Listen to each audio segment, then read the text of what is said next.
I have been a nurse for 24 years, and I currently work on a med-surg unit. I love caring for my patients and feel I am very good at my job. Most of my career has been here with CHP, and before my current role in med-surg, I was on an intermediate unit. I just love being a nurse, and I hope you do too. And you know, as a nurse, we are always learning and helping each other. And that's why I'd like to tell you a story about a recent experience I had that really helped me grow as a nurse, even though the experience is one I hope I never repeat. The day started pretty much like any other day. I had been at work for several hours when a post-op abdominal surgery patient arrived on my unit. As was often the case, the patient had been placed on a PCA pump. On her admission assessment, she rated her pain as 5 out of 10.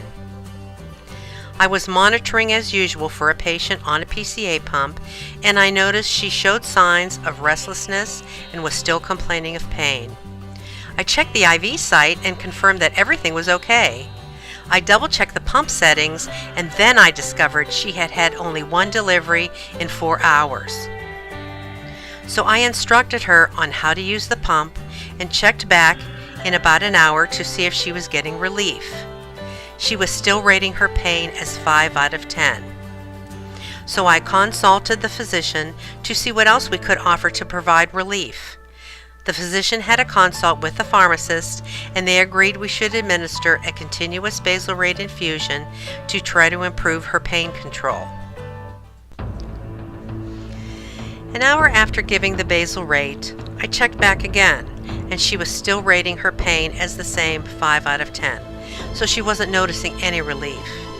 So I again consulted the physician who consulted the pharmacist. This time they agreed I should administer Toradol at 30 milligrams. I continued to monitor her pulse oximetry, being careful to ensure she had sufficient oxygen saturation as typical for a patient receiving a constant opioid infusion. When I next checked the patient, I noticed she had become very restless, so I consulted another RN who suggested I draw arterial blood gases, or ABGs. I was going to get an order from the physician and request someone from respiratory to draw the blood gases, but things just got very busy and I didn't get to it right then. Later, I asked another RN to assist me in repositioning the patient, thinking this might bring her some relief. When we entered the room, we saw that her color was very dusky and her respirations were agonal, so immediately I called a code. The code team arrived quickly and we began resuscitation efforts. Unfortunately, despite the best efforts, the patient did not survive. I really had such a terrible feeling of loss and helplessness.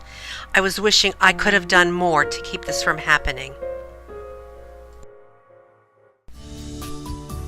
Since this happened, some things have changed, and I feel confident that this won't happen to me or any other nurse again.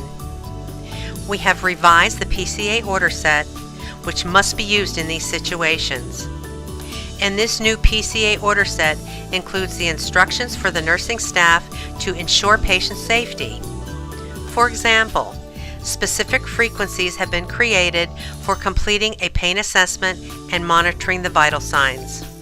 Also, the frequency and appropriate requirements for conducting the sedation assessment, respiratory assessment, and pulse oximetry are established, and we are planning to get the capnography equipment in all of our hospitals so that all RNs can utilize end-tidal CO2 monitoring, which can identify when a patient is decompensating.